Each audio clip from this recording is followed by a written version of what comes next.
The diplomatic station orbiting Kepler 442b hummed with the nervous energy of first contact protocols. Bassett adjusted his translator earpiece for the third time, watching through the observation deck as the Vulpine vessel approached. A sleek, fox-like silhouette against the amber glow of the distant star. Beside him, Dr. Elsa Chen reviewed her xenobiology notes, her fingers drumming against the datapad with barely contained excitement. "First sentient fox-like species we've encountered," she murmured, her eyes bright with scientific curiosity. "Their preliminary communications suggest a pack-based society with complex social hierarchies." Bassett nodded, though his attention was fixed on the approaching ship. As the station's chief diplomatic liaison, he'd overseen dozens of first contacts, but something about the Vulpines made him uneasy. Their messages had been cordial enough, but there was an undertone, something predatory in their choice of words. The airlock sealed with a pneumatic hiss and Ambassador Kessera entered the station. She was stunning in an alien way, humanoid in basic structure but undeniably Vulpine, with russet fur that seemed to shimmer in the artificial light, pointed ears that tracked every sound and amber eyes that missed nothing.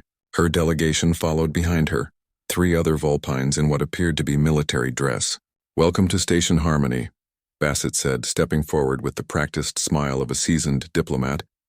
"I'm Basit Hassan, and this is Dr. Elsa Chen, our xenobiologist." Kessera's lips pulled back in what might have been a smile, revealing sharp canine teeth. "The honor is ours, humans. We have traveled far to meet the species that has spread so aggressively across the galaxy." The word choice wasn't lost on Bassett, but he maintained his diplomatic composure. "We prefer to think of it as enthusiastic exploration. Humanity has always been curious about what lies beyond the next horizon." "Indeed," Kessera purred, circling them slowly.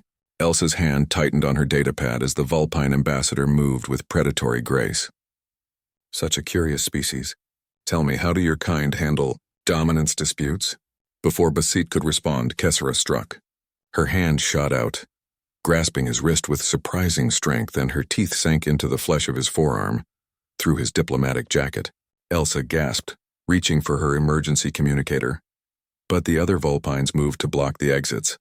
The bite was precise, deep enough to draw blood but not deep enough to cause permanent damage. Bassett felt the sharp pain lance up his arm, but what surprised him was his own reaction, or rather his lack of one. "Interesting," he said calmly, looking down at the Vulpine ambassador who still held his arm. "Is this how your people typically conduct diplomatic meetings?" Kessera released him, her amber eyes widening in surprise.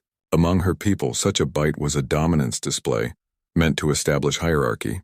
The proper response was submission, lowered eyes, bared throat, acknowledgement of superior status. Instead, the human simply reached into his jacket pocket for a handkerchief. "Dr. Chen," Basit said, wrapping the cloth around his wound without taking his eyes off Kessera. "Would you mind documenting this interaction? I'm sure it's culturally significant." Elsa, recovering from her initial shock, began recording. She'd spent years studying predator behavior, and she recognized what was happening. "Ambassador Kessera," she said, her voice steady despite her racing heart. "Among your people, that bite was meant to establish dominance, wasn't it?"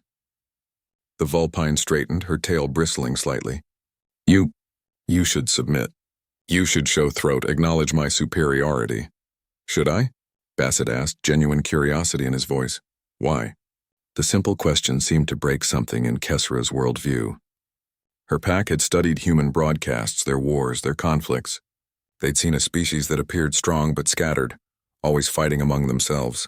They'd expected easy prey, a species that could be intimidated into submission through simple dominance displays. They hadn't expected this. Complete indifference to their most fundamental social ritual. You're not afraid?"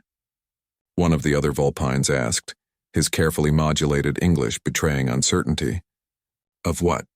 Elsa interjected, stepping beside Bassett. "You bit him.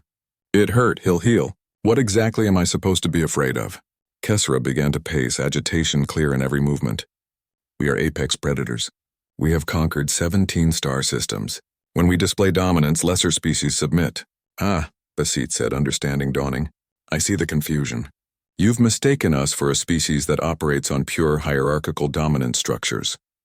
He gestured to his wound, which had already stopped bleeding. Among humans, dominance isn't established through ritual displays. It's earned through competence, trust, and mutual respect. But you spread across the galaxy so quickly. Another Vulpine protested. Your species fights constantly. We've seen your wars, your conflicts. Elsa laughed, a sound that made the Vulpine's ears flatten against their skulls. You think we fight because we're weak? We fight because we're strong enough to disagree and still work together. Every human conflict has led to innovation, adaptation, growth. Your bite, Basit continued, unwrapping his handkerchief to examine the healing wound, was meant to make me submit to your authority.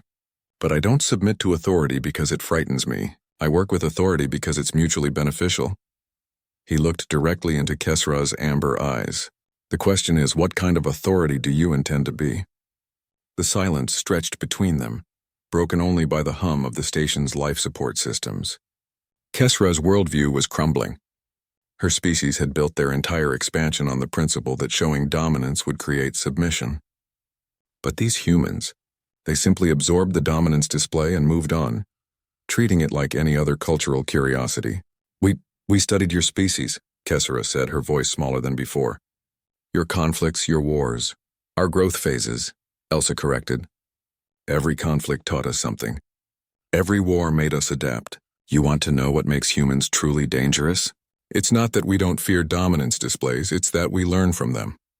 Basit stepped forward, extending his uninjured hand. So, Ambassador Kesra, shall we start over? Perhaps this time with a more mutually beneficial approach to diplomacy? For a long moment, the Vulpine stared at his outstretched hand. In her species' psychology, this should be impossible. She had established dominance. The human should be cowering, submitting, acknowledging her superiority. Instead, he was offering partnership.